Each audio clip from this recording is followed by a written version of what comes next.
All right, so exam 3 is on Tuesday.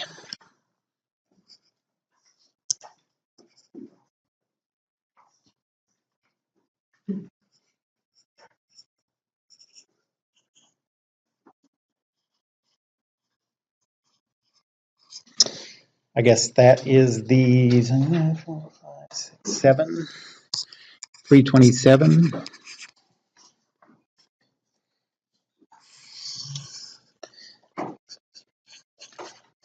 And the topics are everything up through structures. And so I was just planning to spend today just answering homework questions that you have, and then when you're done with that, I'll just give centroid and structures problems to help you get ready for the test. So first, anybody have any homework questions? Yes. Okay, do you have it with you? I didn't bring that.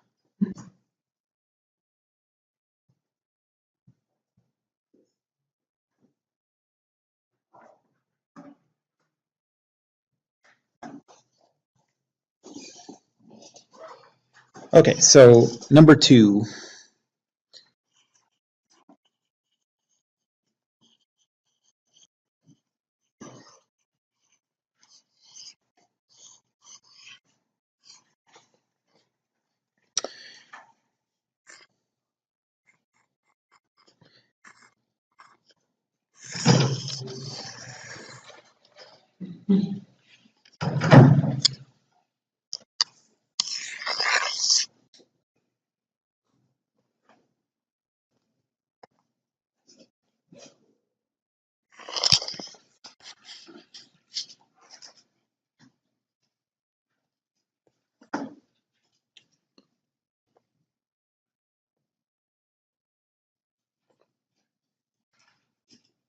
I thought I was going to make this look so nice.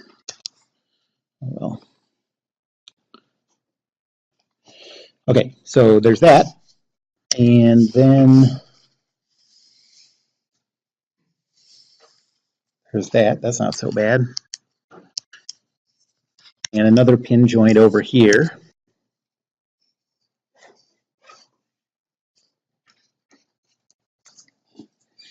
And these two are connected by a pin joint.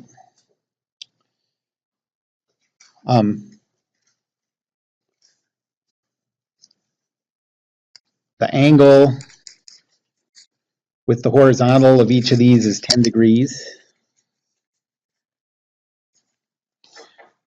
There's a 6,000 Newton force applied at this pin.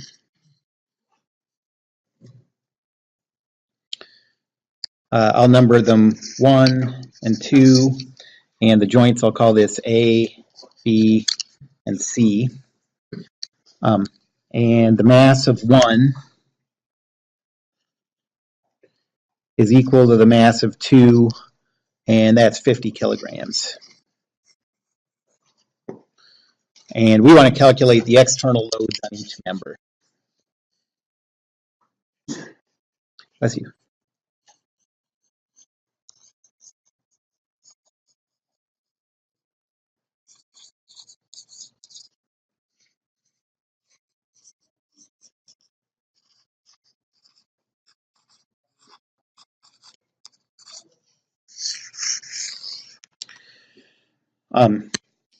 So first I'm going to isolate member 1.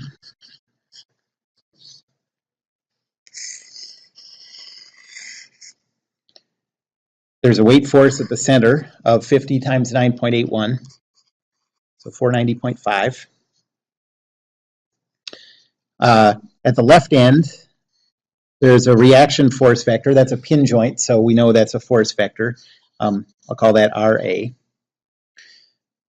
And now at the pin joint at the right side, we have to think about, this is where we have to be a little bit careful. I am going to assume that the joint itself, the pin itself, is part of the lowest numbered member. So that pin I'm gonna treat like it's part of member 1. And that means that 6,000 Newton force is applied to member 1. And then that pin that's part of member 1 is in contact with member 2. So there's also this force vector F12.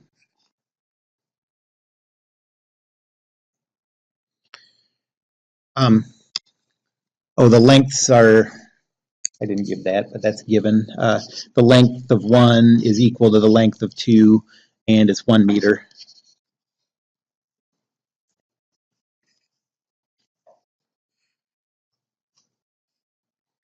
Okay, so force, moment. I'll start with RA. And for an about point, I don't know, you can make a good argument for the other side being easier, but I'm just going to put it here. So that force RA has a row vector of 0. The force is RAX, RAY, and the cross product 0. And then next is the weight force. Row vector is 0.5 because the distance is 0.5 from the about point to that force. And the angle is negative 10 degrees. So that's 0.5 times cosine of negative 10, which is 0.4925, I think, 0.493.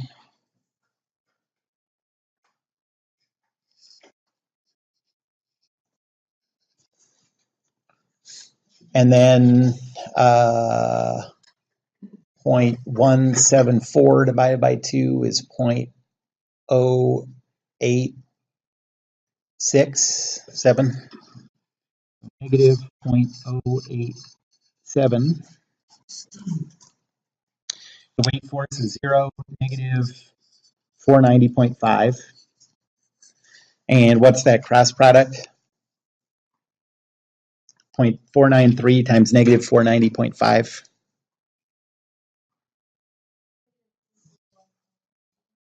Negative 241.82. And then the force F12, the row vector is 0.985, negative 0.174.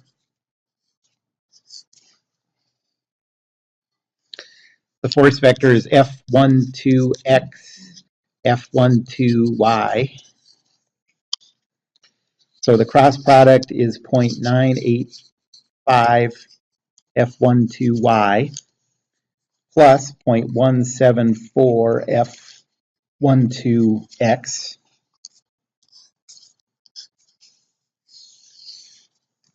And then the last force is the 6,000 newtons. It's the same row vector because that's at the same spot.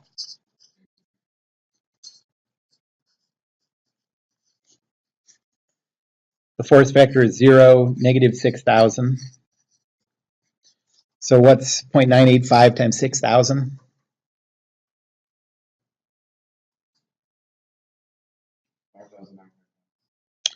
Negative 5,910.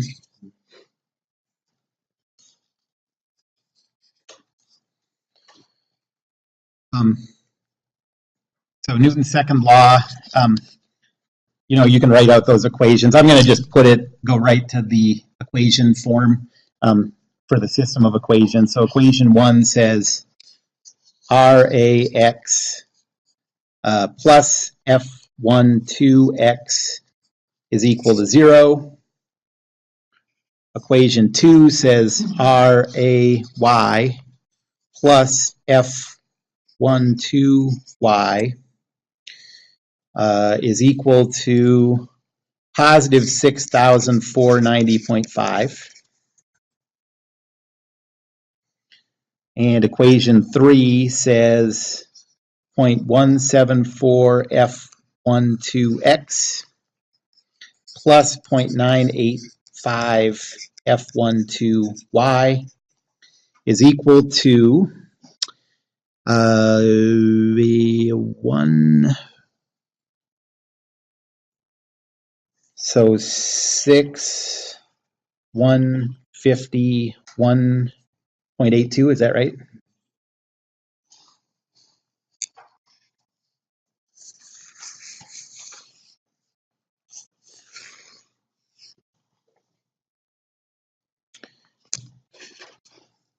And then the free body diagram for member 2.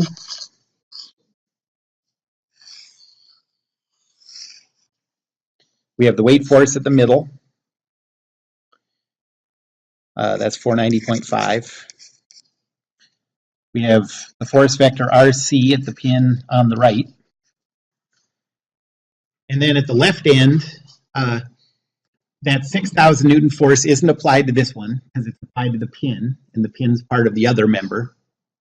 But this member is making contact with the first one, so there's a force on 2 by 1, and I'm going to write that as negative F12 using Newton's third law.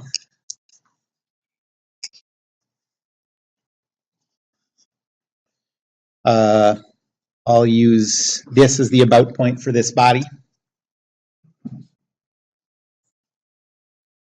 So rho, force, moment.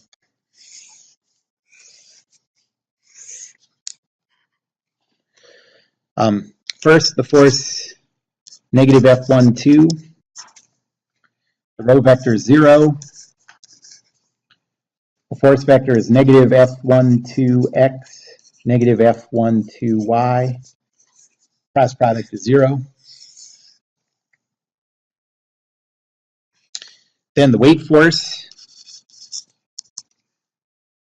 is at 0.493, positive 0.087. The force vector is 0, negative 490.5. And that cross product is negative 241.82.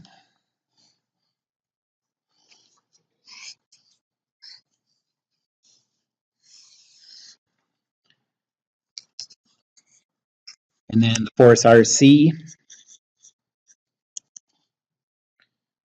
the rho vector is 0.985, 0.174. The force is RCX, RCY. Cross product is 0.985 RCY minus 0.174 RCX.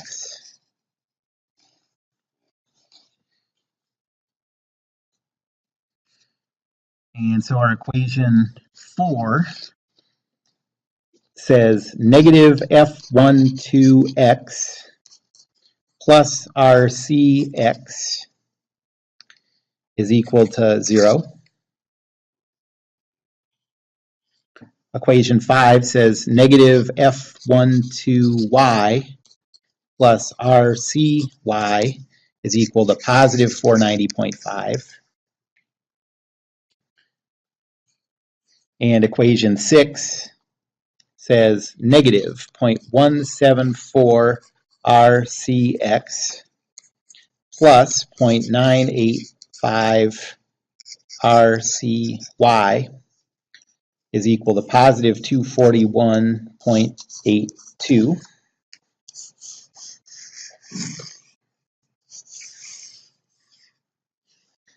So now we have 6 equations.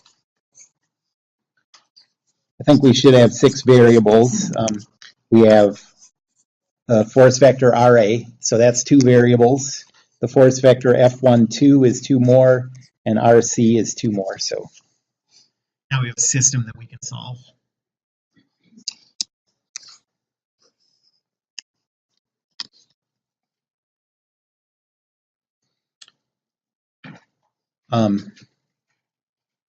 Anybody want to go through the calculation from there? Is that system of equations good for everybody? Okay. Any other homework questions? Yep. Mm-hmm.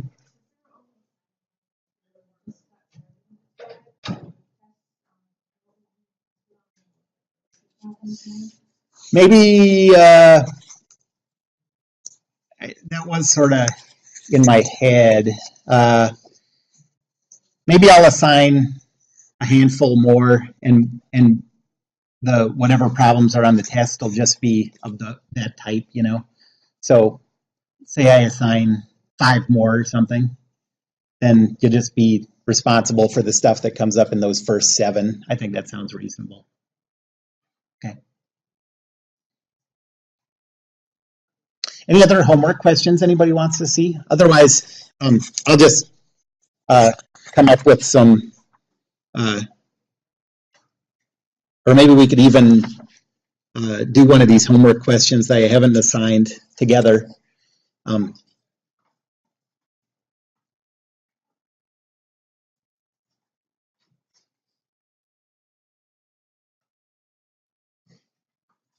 right, well, let me go to number 5.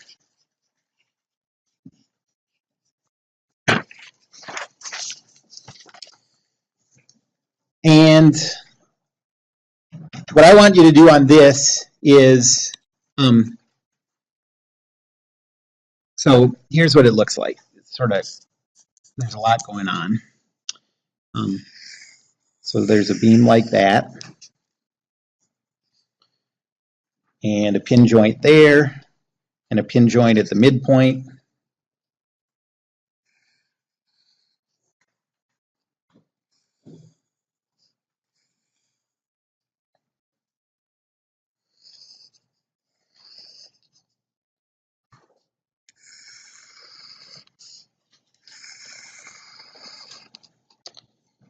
And all of these joints are pin joints. And let's say that this distance is 0.5 meters. This distance is 1 meter.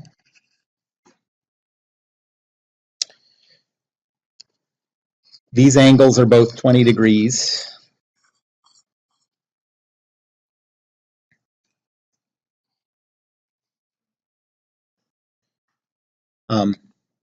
And then there is a distributed load here.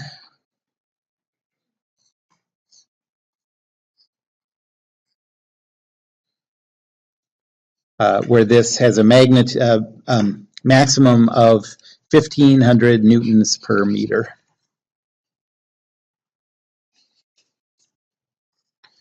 Okay, so first, let's do this with the numbering 1, 2, 3, 4, 5. Okay, and first I want you to just go through and do the free body diagrams for each one of those members. We're not going to do any calculations right now. So with this numbering,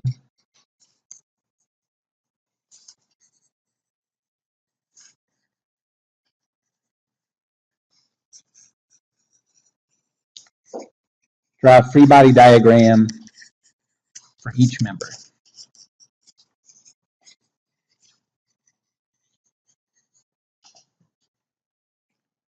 Okay, we're ignoring the weights of the individual members. Okay, so go ahead and work together. Ask me questions if you get stuck. Compare your answers to each other, and then I'll go up and talk through it. And then we'll renumber it and go through the same thing again. Just because really, you know, I think a lot of people think of this as a part that, like, this might be the part that people gloss over the most, but this is really the key to getting these problems right more than anything else. The rest of the stuff is all stuff you've already done. So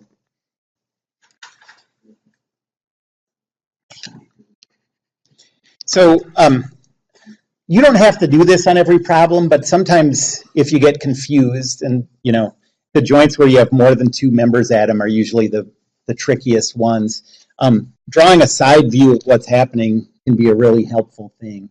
So let me just draw like what's happening at the side views of each one of these joints before I start the free body diagrams. So at the joint A,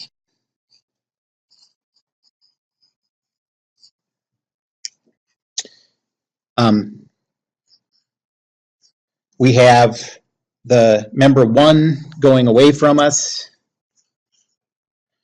and member 2 up, and then the pin going through them both. And we're going to lump the pin in with member 1. And so, you know, anything that's happening to the pin, if there are external forces applied or anything like that, they're applied to member 1. And then member 2 touches member 1 because it touches the pin. B and C are the two complicated ones. So at B, we have member 2, and then we have member 3 going away diagonally. I'm thinking of looking at it from over here.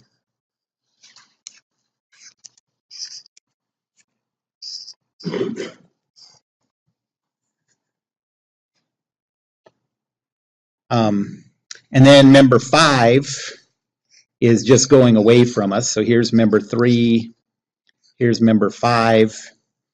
There's a pin going through all of them. The lowest numbered member at this joint is 2.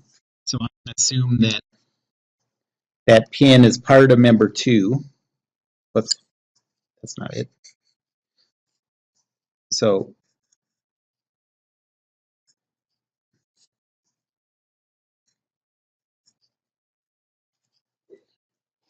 okay, so at member 2, what we have is 3 and 5 are both in contact with 2, but 3 is only in contact with 2, so there's no force on 3 by 5.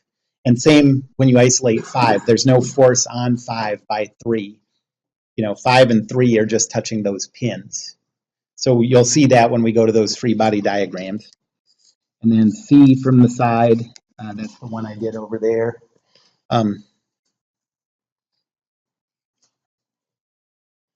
guess when I drew it up there, I was sort of thinking of looking at it from the other side, so they're going to be flipped around backwards. But so C, member 1 is going away from us. Member 3 is coming diagonally towards us. Member 4 is going diagonally away from us. There's a pin going through all of them. This is 3 and 4.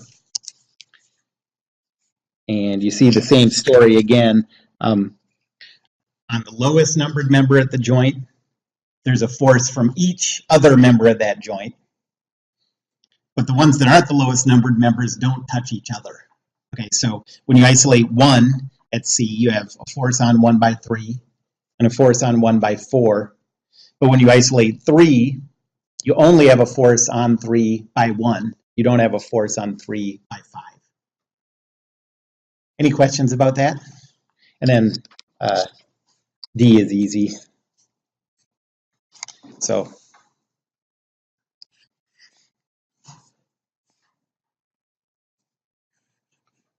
all right, so first free body diagram of 1.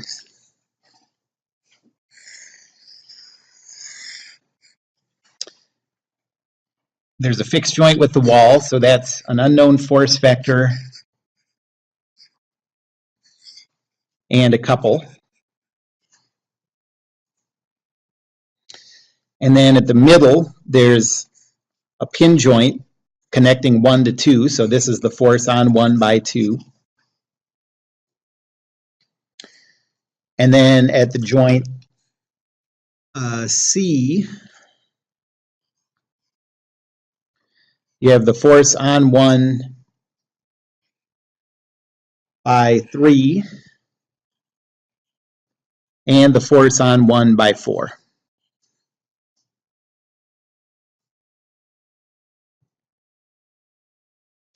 Now member 2.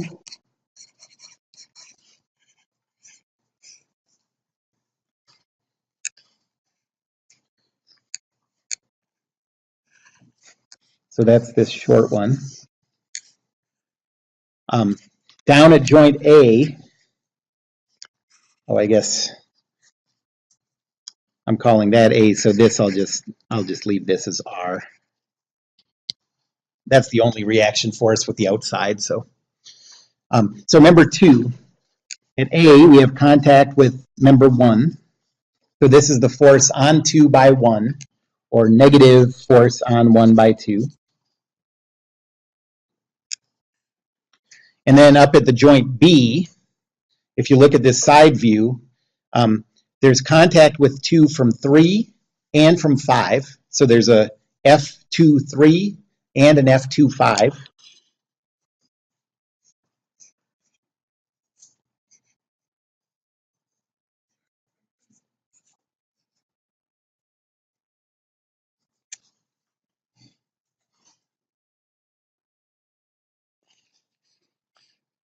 And then member 3,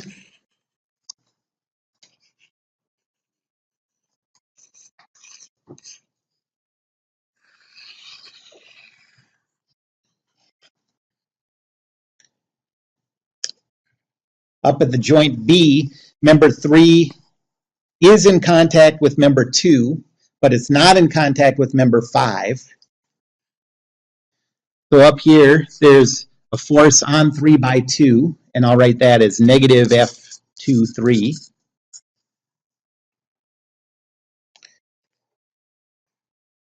And then down at the joint C, 3 is in contact with 1, but it's not in contact with 4.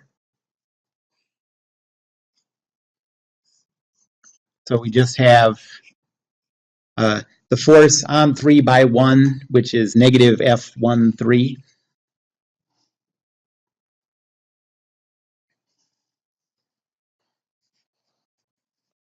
And then member 4,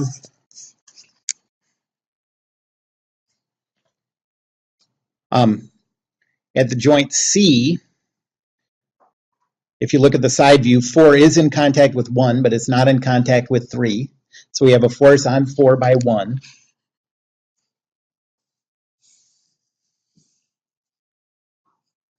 And I'll write that as negative force on 1 by 4.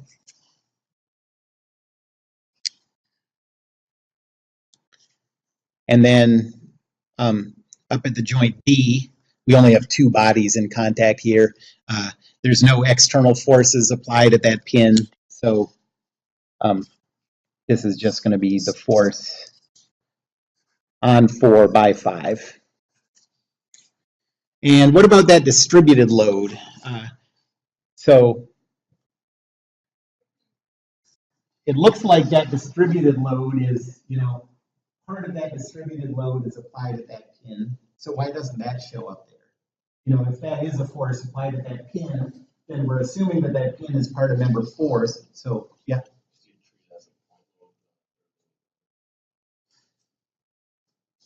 That is a good way to think of it, actually. That's not what I was going to say, but yeah, that's a good way to think about it. I was just going to say, remember that these distributed loads are not point forces. So you need some finite, you need that distributed load applied over some finite distance in order to get a finite force. There's only one infinitesimal, amount of that distributed load applied at that pin, and so that doesn't produce any finite force. Okay, so the distributed load itself is applied over member 5, and so that's where it's going to appear.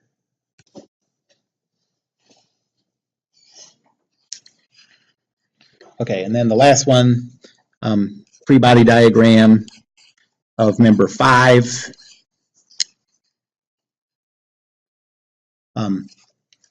So at the joint D, we have the force on 5 by 4.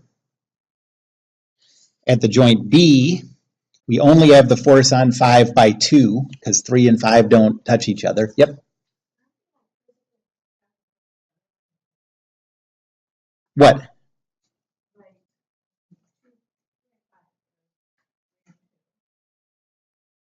What places are you thinking of? Mhm.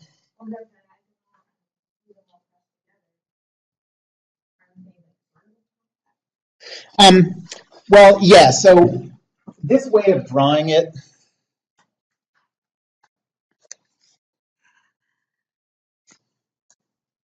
okay, so on the left end, we have the force on 5 by 4, negative F4, 5. At the joint B, we have the force on 5 by 2, or negative F2, 5. And then we have the distributed load. That's going to act a third of the way from the wall side to the point side. And the total magnitude is, the whole length is 1 meter. You can figure that out from the geometry. And so we have a base of 1 meter times the height of 1,500 divided by 2, so 750. And that's it.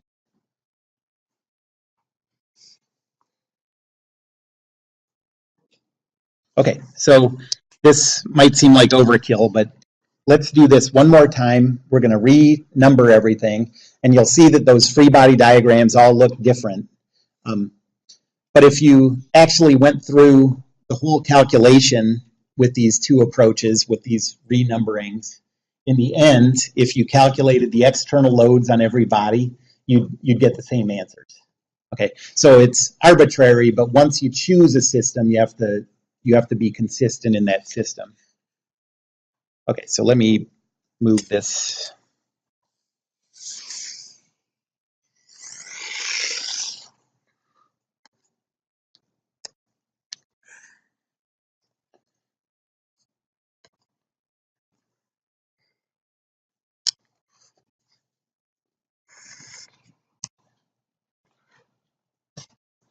Okay, so do it again, but with a new numbering.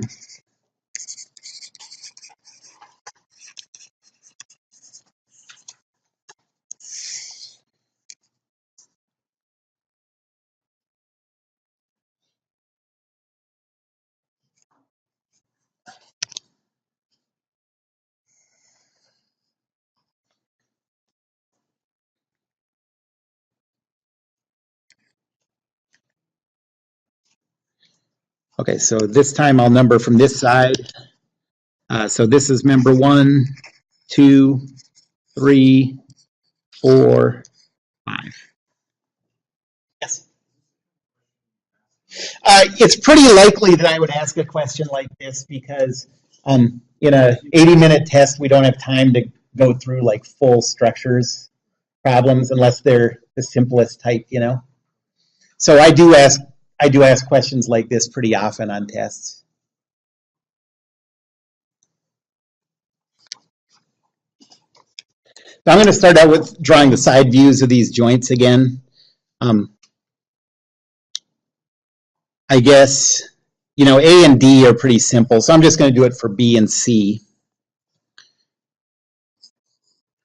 So at the joint B, a side view, now we have the member 5 over there. We have 3 going away diagonally and 2 going away horizontally.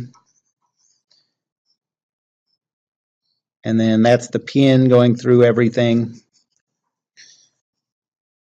And we're going to assume that we're not really assuming that the pin is part of member 2. It doesn't have to be. We're just lumping those two together as a single isolated body. So 2 touches 3 and 5, but 5 and 3 don't touch. And then at the joint C, we have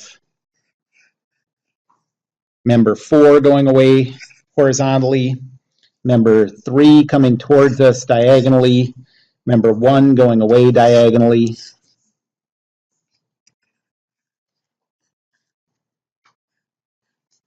and then the pin, and we're lumping pin in with member 1.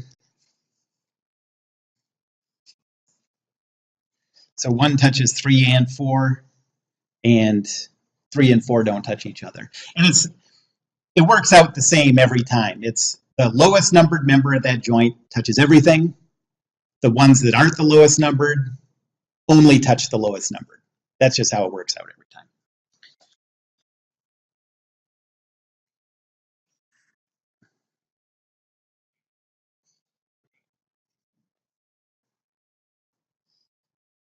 Okay, so member 1.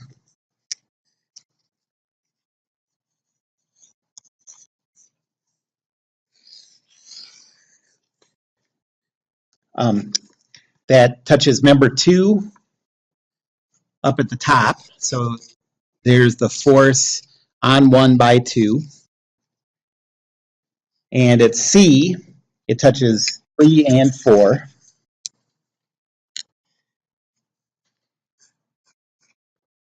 So here's a force on 1 by 3 and a force on 1 by 4.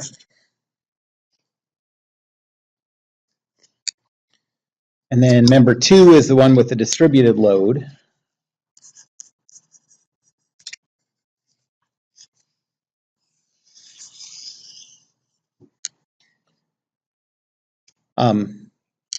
So we have the downward force of 750 from the distributed load, a third of the way from the left to the right.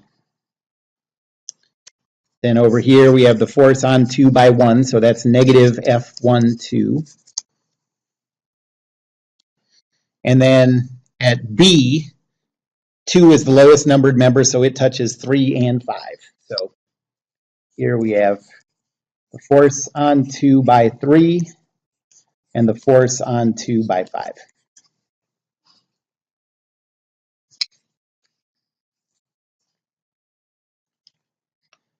And then member 3,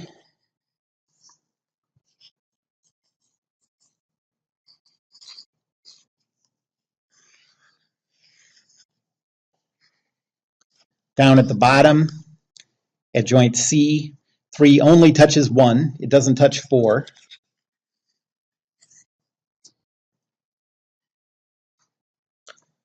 So we have the force on 3 by 1, or negative F13.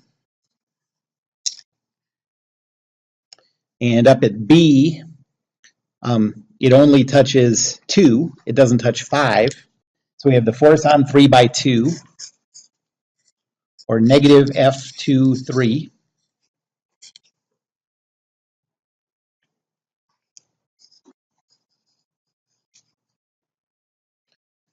And then member 4,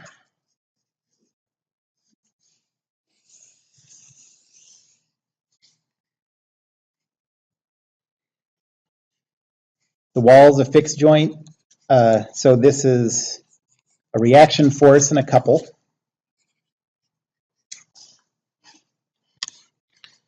And then at A, it's in contact with member 5. So that's a force on 4 by 5.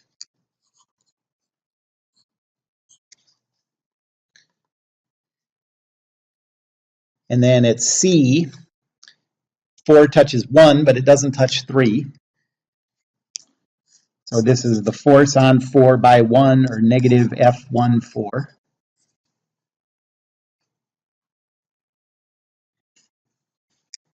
And then the last one is 5.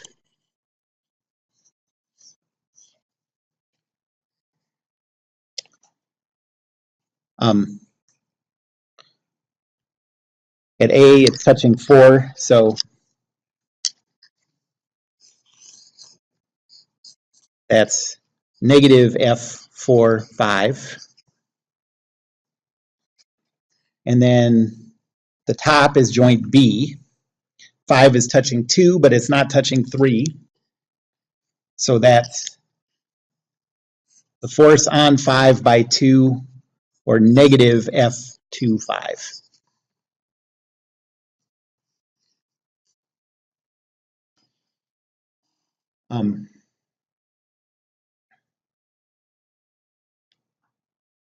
And the kind of amazing thing about this, I know it takes a lot of time to do this, so, it wouldn't surprise me if you don't find the time to do this. But it's not just that the numbers changed, right? You look at the same member in one of these numberings, and it has a totally different number of forces acting on it than with the other numbering. Like, look at this horizontal member here. It has 3 of these contact force vectors on it, whereas up here it only had 2. So it's not just that you're relabeling things.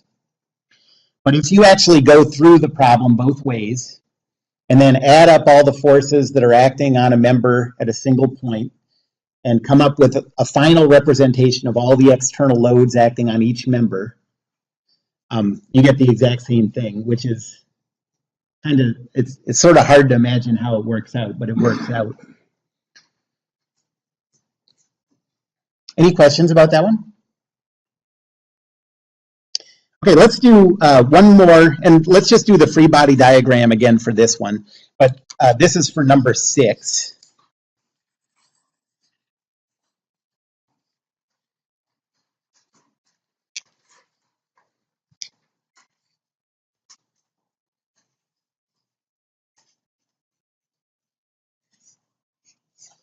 So it looks like this.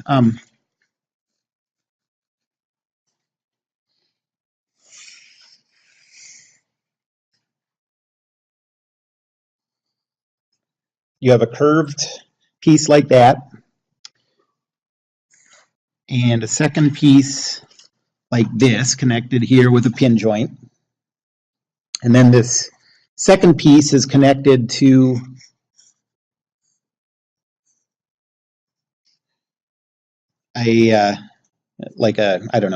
another little piece that's just used to crush something. So, it's in contact with something down there.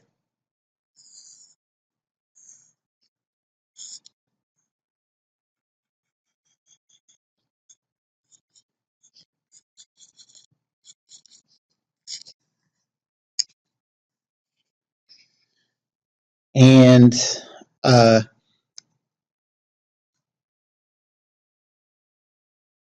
the idea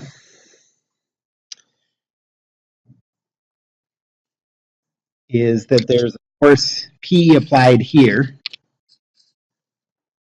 and we want to calculate,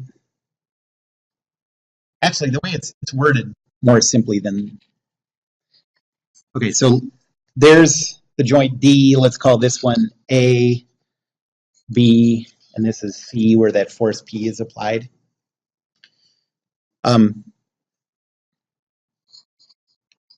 And the question says, calculate the force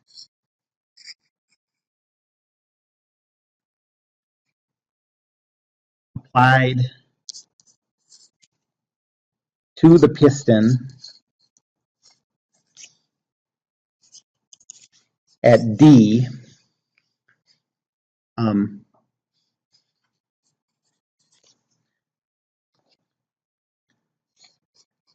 by the object that's being crushed. Okay. So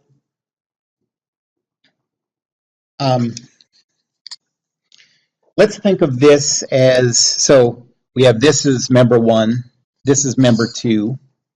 And let's think of this as member 3. Okay. And draw free body diagrams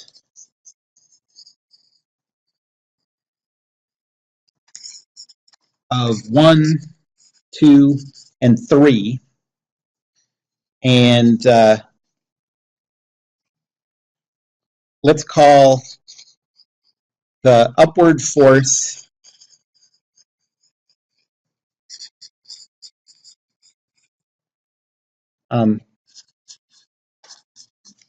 that's applied to the piston. Let's call that R. And that's what we're trying to calculate in terms of P. So I just want you to draw these free body diagrams. I'm going to sign this one over the weekend, so having these free body diagrams will make it easier to work through it. So take a few minutes and see if you can think through that. Yep. No weights.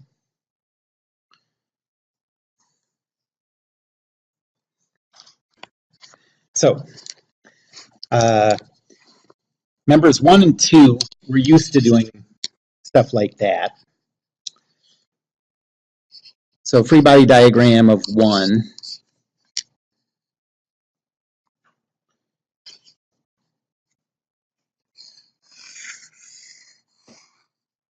We have the reaction force here from the pin. I'll call that RA. We have the force here that's applied by member 2, so that's the force on 1 by 2. And then we have this force P. What? Question?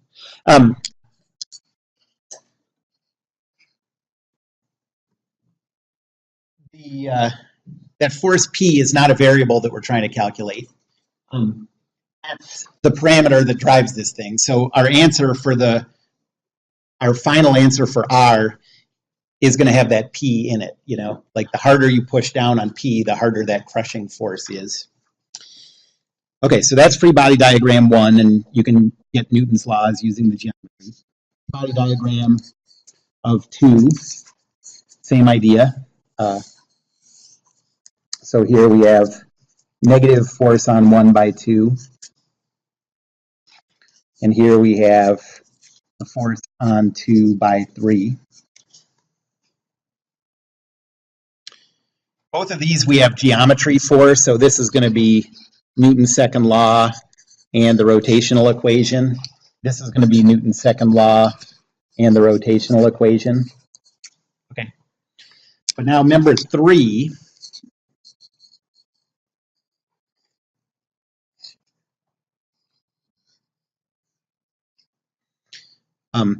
up here, there's the force on 3 by 2, so that's negative F23.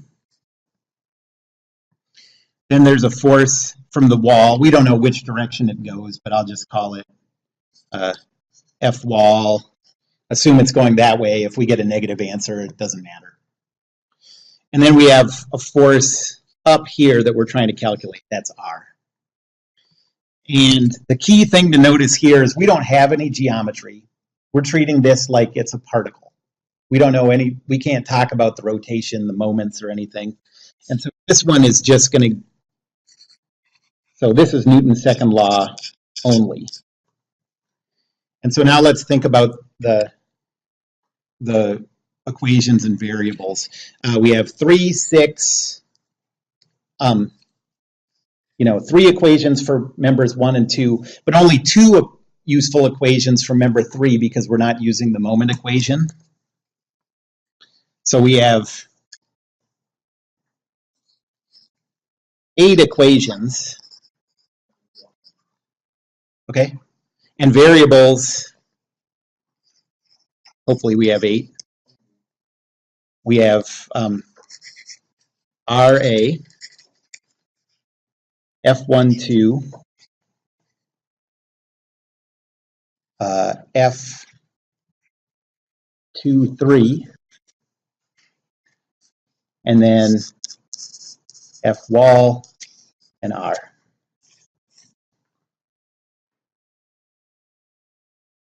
Okay, so if you ever see a part of a problem where all of a sudden there's no geometry and you try to come up with row vectors and stuff and you're like, there's no geometry given here, probably you're just going to have to treat that like a particle.